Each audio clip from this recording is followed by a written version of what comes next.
Okie dokie. This should be the last install. No, I'm not even gonna lie to you. This isn't the last one. Okay.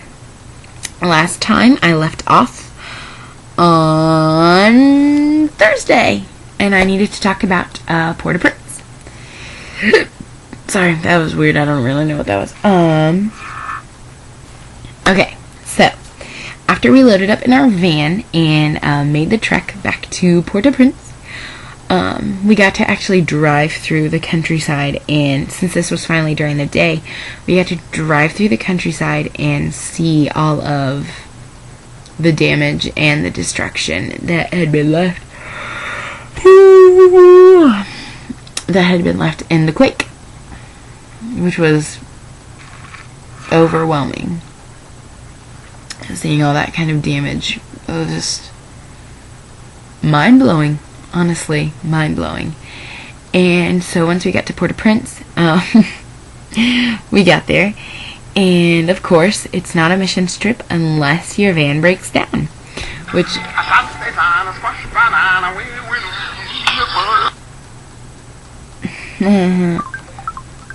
that was the Lion King, if any of you got that. I'm gonna get on the bed here, and we had to pull over on a hill, which is kind of funny, and let our van like cool down and all that stuff. It was ridiculous. And so then we got back in the car and we got to the World Hope headquarters, which was where we were going to be sleeping that night. And we like laid all of our stuff down, and we were all just playing just like pick up sticks and, you know, some of the games that we had left over that Susie was going to bring back with her next time she came, which was she actually like just got back from Haiti. Anyway, and so then like slowly everyone just started to like drift to sleep because we were all just like exhausted, and it was like air conditioned. And then this tile, oh my gosh, I've never felt cold tile that cold. That just felt so good my entire life. And so I laid down on the cold tile, like my face on it, and I was just like, whoa, it feels awesome. And so I laid down for about 20 minutes, and then I got up and I got to talk to Pastor Mark and Courtney, you know, and just kind of debrief from the trip and get to know Pastor Mark a little bit, which was fun because he's a homeschooled dad, and good times. And he's a preacher, obviously, Pastor Mark, and he loves marshmallow mateys, and so that was like my snack on the trip. That, like, you know, if dinner was just like kind of sketch, you know, I would just eat a handful of marshmallow mateys and be good.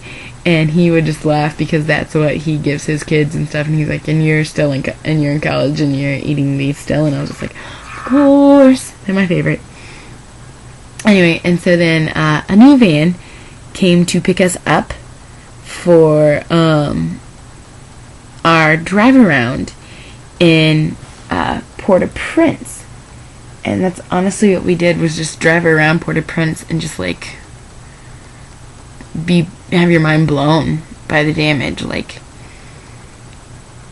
it came to the point of tourists versus like experiencing. Like, that's a very fine line when you get down there, of being a tourist and just looking at things, and then being like the missionary where you're like, how can I help? And that's honestly was a very fine line that we walked a lot on this trip, because there was just so much to see and experience, but yet there's still like so much more we could do, you know. And I'm just gonna share a couple stories of driving around with you. Well, I was lucky enough. Courtney's pretty much become my best friend, in case you all didn't guess that, because I mentioned her like 7,000 times. I sat with her on the drive around, which I'm really glad I did. And at one part we were driving up this hill, and these rocks and rubble had just fallen on top of this car, and the door had been opened, so they could like escape or whatever. And like, just how it looked, it made it look like it had just happened like 10 minutes ago, you know, and like it still hadn't been cleaned up.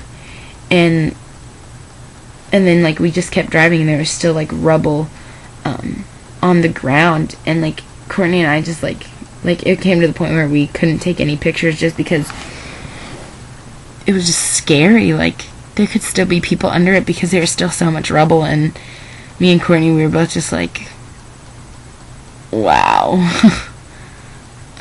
That was intense. And then just driving around, and just like, there's a lot of mountains in Port-au-Prince, and it was just house on top of house on top of house on top of house on top of house, and it was just like, what the world, like, this is just insane. Like, the damage and everything was just blew your mind. And then I really, really, really wanted to get my dad a glass bottled Coke from Haiti, because I knew he would love it. And so I was like, I really want to go to Open Market. I want to get my dad a glass bottle Coke. And they were like, okay, we'll go. And so then we got to Open Market, and this mob just surrounded us because they knew we had money, and they were just like, white people. And so then, like, everyone was just trying to sell us their goods, and that was just like, what are you doing? It was honestly scary. But we prevailed, of course, and I bought some awesome paintings, which I don't have to show you because they're back at school. And I'm home now. Woo! And anyway, and yeah, that was just crazy. And at one point, there was a white person like in the mix, and I was like, "Hey!" I was like, "You speak English?" And he was like, "Yeah." And I was like, "Yeah, that's awesome!" Like, because I hadn't got to like see another person who spoke English, and that was just funny. And then we finally like made this circle through the market, and then we got back to our van and loaded up with all of our goodies, and we went to this little like French bistro thing that I guess they treat everyone to, and they were, we were just talking or whatever, and they were like, yeah, we actually don't have goat meat, so you can't eat that tonight. And I was like, good, don't eat goats, I love goats, I have pet goats at home. And all these people were like, psycho American, like, what the world. And that was just a really good time to just like chill with everybody and just hang out with Pastor Mark, Susie, and Gloria, and Tony, the guy that was like in charge. And so that was just fun, just kind of hanging out with them and everything. Yeah, so that's Thursday night, and since I told you this wasn't going to be the last one, it's not. So because I don't know how many pictures I have, I'm going to cut this one short and sweet. Oh, sorry, no I'm not. I'm going to finish up Thursday night, and after we ate, I'm going to try and make it really fast. After we ate, we went back to the World Hope headquarters, and we all just kind of hung around and talked and got some group photos, which are really, really funny, and got some group photos together, and then just like, just laid down and went to bed, and we all said bye to Pastor Mark because he was leaving early the next Oh, I am jumping ahead of myself. I'm just going to stop right there. Anyway, and so then that was just a really fun night to just kind of end it, and then I got on Facebook, which they had computers for us, and I told Mom, hey, yeah, I'll call you when I get back tomorrow, or whatever, when I get back in the States tomorrow, and called her and all that stuff, or Facebooked her and everything, and she got really mad at me because I didn't call her. Oops. Anyway, and so, yeah, that concludes Thursday night, and next time I talk to you, it will be the day I came home. Alright, bye.